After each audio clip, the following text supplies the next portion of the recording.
All right, so to create an assessment with the file upload question, you create assessment.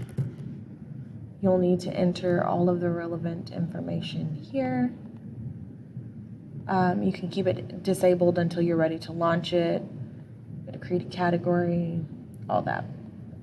Once you click create, it takes you straight to the assessment editing page. And so on the setup side, you have all of the options having to do with like time limits, random order of questions.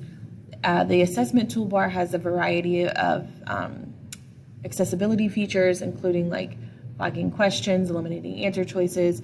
It allows them to embed the calculator as necessary. And so every time that you change something, you need to click save here.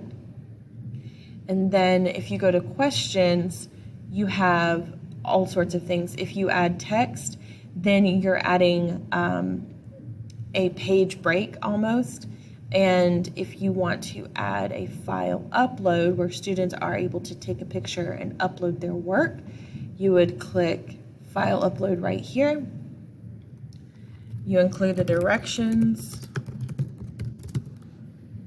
You identify the limit of files. If you're having students upload pictures of their work, the likelihood of them being able to show all of their work within one capture is unlikely, so I would give them more options. You can tag it if you need to. You can align a rubric if necessary. Click save at the bottom, and then this is what you have. To see what a student would see when they come to this question,